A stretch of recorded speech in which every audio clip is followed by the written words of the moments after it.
Hey, great to be super happy to be presenting to you this. We are building DARE, which is Presence for Remote Teams. This is the app we are building.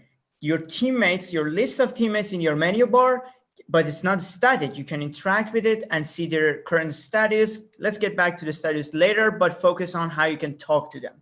You see that red button? When you press that, you can talk to your teammates and they get a little notification, which is interactive at the top of their system. And by pressing a key, they can talk to you. And after you're done, ask the question, collaborate on a document, you can close it. No awkward moment to join, to end, and no passing links to join. Let's show you a quick demo. For example, you're working on a document with a teammate. Let's see how you would talk to your teammate. Here, you would click the red button, talk, and then immediately when they reply, you're in real time talking to each other. And it's so low key and frictionless, you don't feel it's there, but it's there and it's like sitting together. And then you close it when you're done with it. The problem you're solving arises even when the very first person is out of the office. Collaboration and communication become the biggest struggle. And in an office, we can talk, but without one, we only talk in meetings and default to text, and text is slow for quick collaboration, as we all know. Enter Office of the Future, ambient presence, frictionless talking, which is the core of successful communication, and collaborative screen share when you're not working in Figma, Notion, Google Docs, because in those you have multiplayer. In our screen share, we give you cursors, you can type, just like for helping with code or solving a bug. But there's more. We have lots of little things to help you broaden the bandwidth of your communication. For example, a status done right. You can reply and upload your teammates' status updates. You have an office door which you can close to stay silent, to really get into the zone, and a quick nudge, which is a very light touch way to just grab attention of a teammate, but not so like a Slack notification which demands their full attention. Our team is 3-person, all technical. We are launching in 4 weeks, and our previous app is used by thousands in most respected distributed teams across the world. And our app is available today for downloading the beta. That's it. Thank you. This is really cool. I think about workplace communication quite a bit, so I was excited to see this. There's loads of different questions I want to ask, but generally, great. What type of communication will this capture?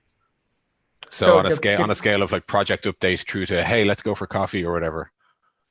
Yeah, by providing you with a set of different methods to communicate, you can range from, hey, let's resolve this bug, let me show you this bug, to let's review this document together, to, hey, I'm bored, I'm just nudging you if you're also bored. If not, that's totally okay. And if you don't want to proactively talk to a person, you can just post a status update, and people who are same as you in the app can watch them, react, reply, and then you're connected, bringing that serendipity you lost when you left the office.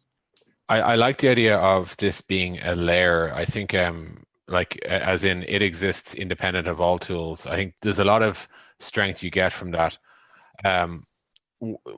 What I keep wondering is, what's your thesis for like workplace communication? When I think about this, I think, in the future, do you think communication will be more async or more sync, more visual or more voice?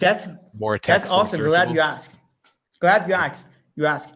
Well, that's 2 questions. First, async via sync, and then text via voice. So we actually have that in mind, and we believe communication works only if it's global. So, for example, if you talk in general where everyone can hear, we keep the log of the communication, and the next day when the teammate wakes up, they can play it through the story view at the top, and then you can get back and reply. So you also have the logs for teammates who are not there, and we also match teammates in a public space to their local remote workers for, I don't know, grabbing coffee, having a free side chat, but that's the next step.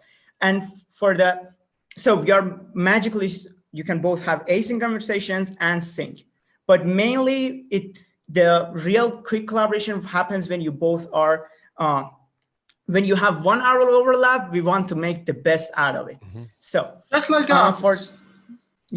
And for the text vs voice, so in the next, you can always have transcription, blah, blah, blah. But what we believe in, we are not replacing a Slack, although your Slack might become a bit more empty. But if we can make voice so powerful and the bandwidth super higher, you prefer it for quick collaboration and reserve text for announcements, for longer decision-making periods. You use Notion, Slack, Twist, Threads.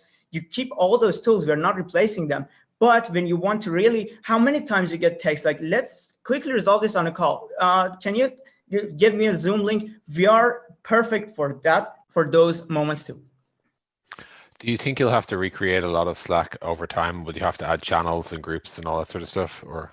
No, for having the rooms, we also have something in the lineup, which is ephemeral rooms. It's just like in an office where you pick a desk at some place and someone can join you. We're not going to recreate a Slack. Specifically, that's the goal. And that's the reason we built the app this way. So it goes along whatever set of tools you want, Zoom, Slack, Threads, whatever. That's awesome. Before I'm going to ask one more question, I do want to say, I think you've designed a really, really attractive and very cool looking product, and you should be genuinely, it's actually, Des, I really love your product taste. I've seen your videos on YouTube. So that really means a lot for us to hear that from you. Thank you. Cool. Well, congrats. It does seem to me like the anchoring idea here is the idea of a taskbar app. And I really do think there's something in that like it's a minimal app. Do you anticipate staying there? Will you have to go to mobile? Will you have to go to iPad, desktop, etc.? We'll go to mobile because you might fear you miss something. We want to have that option for people because people work in a variety of different remote work situations, especially if we are looking at industrial workers, like who are on the site in different around the city. They would love to have an iPhone app further along the road. But as having a bigger desktop app, only you do that if you have something really meaningful, for example, an office floor or something, but not just for sake of having. Cool. This will be a super quick one. Sorry to the Pioneer guys. What makes this a work tool, do you think? Sorry? What do you mean? What makes this a tool for work versus a tool for would you use this to talk to your friends too? We've seen communities really quickly adopt the tool to post their status updates and bond together. But this is mainly built for the workplace tools. But let's say, what app do we have for workplace that isn't being used by consumers in fun ways? If we are successful, I think both will benefit. Yes, I agree. Okay. Thank you very much for your answers. Thank you.